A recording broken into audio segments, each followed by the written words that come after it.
Hey, this is Dave from Not So Ancient Chinese Secrets, and I'm here with a review of the RX100M3 from Sony. It's our newest point and shoot, and why would a guy with so many cameras need another one? I'm glad you asked. Well, the first thing is that it's small and compact, and really, when we're traveling, I don't want to almost have a big SLR on my side all the time. I do that for work anyways. And also, if you're ever wanting to take videos in like an airport and stuff, try grabbing this guy out, putting a microphone on top, and start taking video and see how fast TSA is on your back. Well, this little guy makes you look like you're just an average tourist. Being Asian, extra points. And the great thing about it is that nobody notices you when you're taking this little point and shoot out. Yet, it can do amazing still quality at high ISO, up to like 5,000 ISO, looks amazing. I'll have images for you to peruse straight out of camera on the blog post down below at the end of this video too. And it also does amazing video. Now, there are some things that you're sacrificing, but the list isn't too long, believe it or not. Let's take a look at what this thing actually does. So why exactly is this RX100M3 so exciting?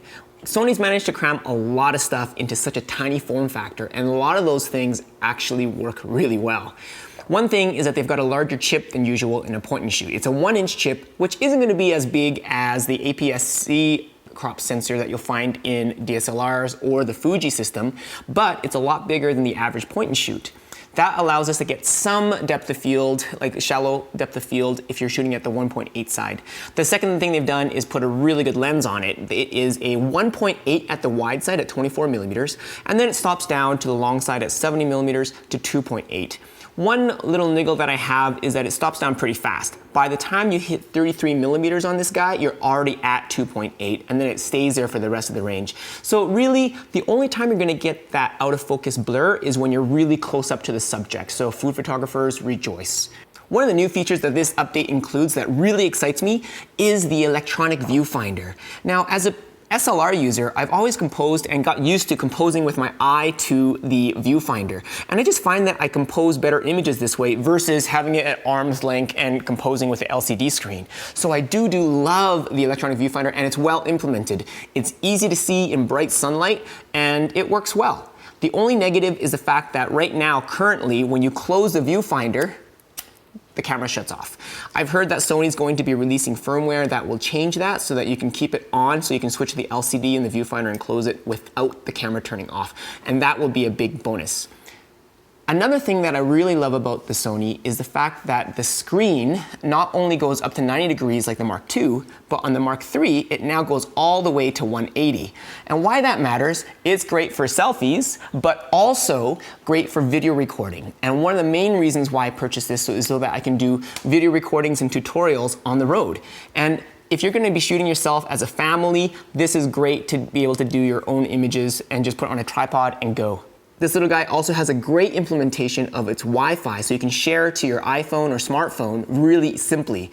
You just need to download their app, which is free, Play Memories, and you can choose the images right on the camera that you want to transfer over. Then it opens up the Wi-Fi signal, you connect, it sends over those images that you chose, and then it disconnects the Wi-Fi and turns off the Wi-Fi broadcast so it saves its own battery.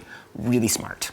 Some of the things that this RX100 do best is the fact that it's just so small and light, and form factor is wonderful, yet it gives you electronic viewfinder and the articulating lens. It does great low light photography up to 6400 ISO, no problems. I would shoot them JPEG.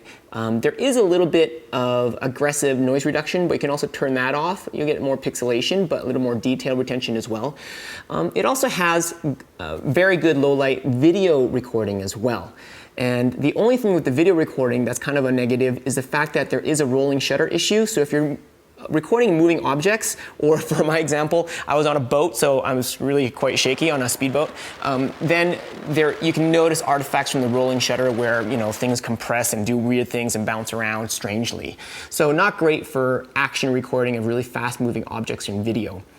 But the video, that being said, the stabilization does a pretty darn good job. It's got a 5-axis built-in stabilization, and there's different modes that you can use in the video mode to stabilize it. And the sacrifice that you get when you're stabilizing with the active stabilization versus normal stabilization is that it does crop the image just a touch, but I found it totally usable and worth the extra crop because it does stabilize that much better because it's throwing away pixels off the outer edge. Another thing that I thought would be a negative but is actually a positive is the fact that you can charge the battery right inside the camera. And that meant on this last trip when we were traveling really light, we didn't need to bring a charger for it. We could just plug in a micro USB cable right into the camera itself and we could charge on the go. So that's really handy to be able to charge that. For control freaks like me, the other nice thing is that it's very customizable. A lot of the back buttons can be customized as well as the function menu. We can hit one button and you can customize what you see. I'm going to make another video where I'm going to share with you my settings and how we use it.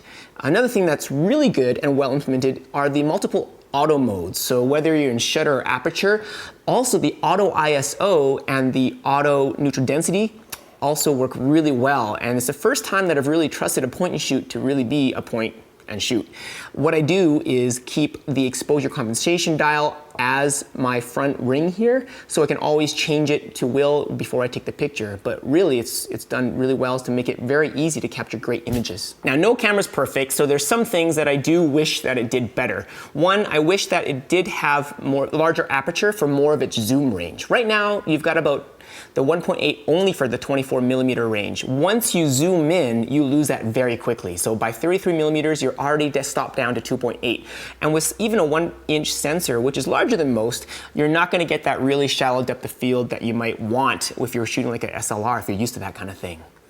Another thing that I wish was that they didn't have that rolling shutter issue that I mentioned with the videos, so that you could do fast-moving action. So yeah, if you are going to be taking a whole bunch of sports and stuff, this might not be the video recorder for you. I also really missed a microphone input on this. And I know that the RX100 Mark II had a multi-function hot shoe where you could add an external microphone, but this one, they sacrificed that and gave you an electronic viewfinder instead. My super wish list is that they put a microphone input somewhere on this little camera body. I know it's asking for a lot, but the stereo microphones are fine if you're talking right at the camera, but once you move away, they're really quite useless. And so a lot of the tutorials that are recorded at my last trip, I'm not really happy with the audio because audio is 80% of your video, to be honest. If you can't hear them, it's hard to explain things. One thing that could use improvement is definitely the auto image review feature on the Sony RX100 Mark III. I love this feature because right after you take an image, it can show up in your electronic viewfinder or your LCD, and that lets you confirm your exposure and your composition. One thing, the problem is when you want to lock focus and your subject hasn't moved. So if you're the same distance from your subject and you don't need to reapply the autofocus, what you can do is just press it halfway and take multiple images and take 10 shots in a row without releasing your finger from that shutter. The problem is when the image review is set to 2 seconds or whatever, then it always shows you the image for 2 seconds. And that means while you're looking through the electronic viewfinder, you can't recompose because you can't see anything but the image that you just took.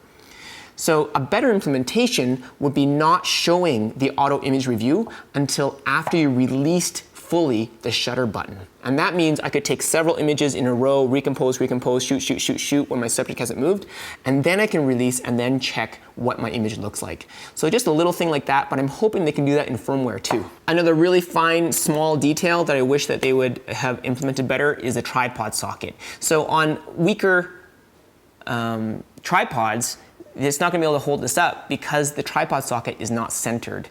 This one is actually moved over to the right of the lens, and so when you put it on a tiny little tripod, it tends to just fall over because the lens is quite heavy, and the camera is a little bit heavier than you might think because it is all aluminum construction. One really amazing thing about the RX100 Mark III is the fact that the focus and from shot to shot are more responsive than my Fuji X100S.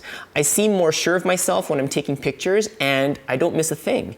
It's also silent just like the Fuji X100S, so even if I'm taking pictures of my kids around the house or children who don't know me or in the airport, people aren't staring at me going click, click, click, click, click, click, click. So I love the stealth of this camera too. So yeah, no camera's perfect, but the RX100 Mark III does so many things so well in such a tiny package. Honestly, for travel and day-to-day shooting, it's gonna replace a lot of cameras for me. So who exactly would really benefit from something like this? Pretty much anybody who likes to take photos in a very small package. So even if you have an SLR, it's great to be able to have a pocketable camera and video camera that can take excellent low light photography as well as wonderful video on you at all times. It's easy to share to your phone. It's great to carry around all day long without, killing your back or your shoulder. So really 2 thumbs up, highly recommended the RX100 Mark III. We're gonna have links below. We're gonna have another video that shares with you how we set up our menu systems, because there's a lot of settings for the OCD like me, that allow you to customize it to make it exactly the way you want it, and a very reactive camera. And we're also gonna have a blog post with a lot of images and videos to share with you how this thing can capture great JPEGs. And so thanks for watching, happy shopping, God bless.